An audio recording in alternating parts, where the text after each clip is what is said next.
और संगठित बनो और उसके बाद में संघर्ष करो। लेकिन बाबा साहब के बताए हुए राह पर कोई नहीं चल रहा। केवल 14 अप्रैल जब आते हैं तो सब लोग कहते हैं बाबा का मिशन अधूरा, हम सब मिलकर करेंगे पूरा।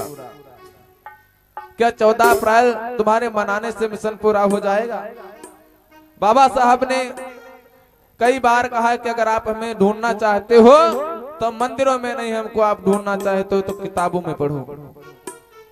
बाबा साहब एक बार जब आगरा में आए 18 मार्च 1956 को, तो बहुत अच्छा भाषण दिया था उन्होंने और कहा था क्या, ऐ दबे कुचले लोगों, ऐ गरीब लोगों, याद रखना कि ओ शोषित मेरे मरने के बाद, ओ शोषित मेरे मरने के बाद इतना फर्ज निभा देना, वो शोषित मेरे मरने के बाद इतना फर्ज निभा देना।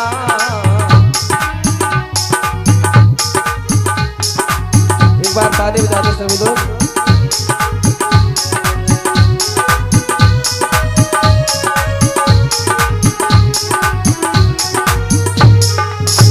और ये हमारे आदरणीय कौन ये भैया जी जो सभी का माल्यार्पण कर रहे हैं, बहुत बहुत धन्यवाद।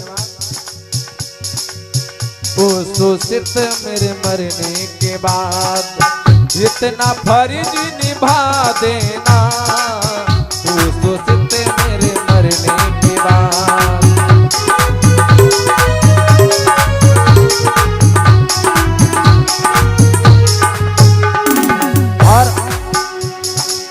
जो कि बताया है बाबा साहब ने, जो ये कारवां लाया यहाँ तक पीछे नहीं हटा देना।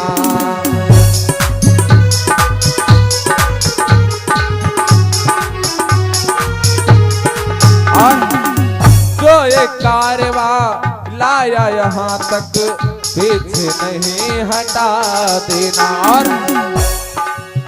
और बताया है बाबा साहब ने, अगर इस कारवां को तुम आगे नहीं बढ़ा सकते हो तो वहीं पे रोक देना, लेकिन पीछे की तरफ मत घसीटना।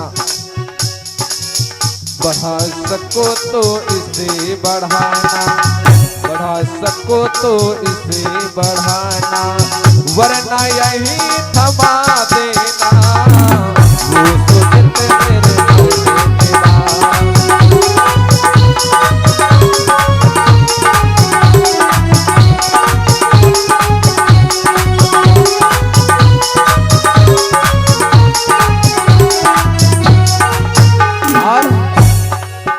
बाबा साहब कहने लगे कि हमने जो इतना कार्रवाई यहाँ तक हमने लाया है, इस तंबू का जो बम्बू है काफी हुआ पुराना है।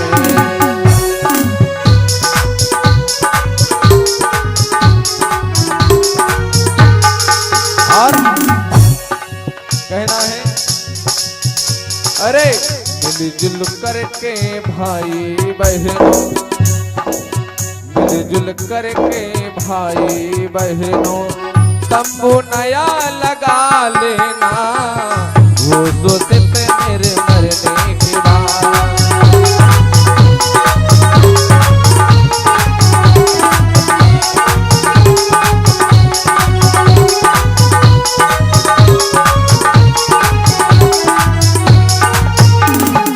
और क्या कहा है,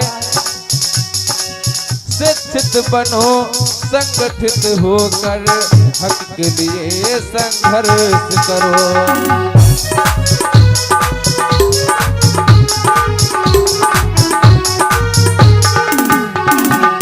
शिक्षित होकर संगठित रहकर हक के लिए संघर्ष करो। और अपने आप को भी संभालो। जो तुम्हारा आर्थिक कमाई है तुम्हारी, तो उसमें का कुछ हिस्सा आप कारवां में लगा सकते हैं, मिशन को बढ़ाने में। अपने आए का भाग्य बेसेवा मिशन के लिए लगा देना, वो सोचते मेरे मरने के बाद।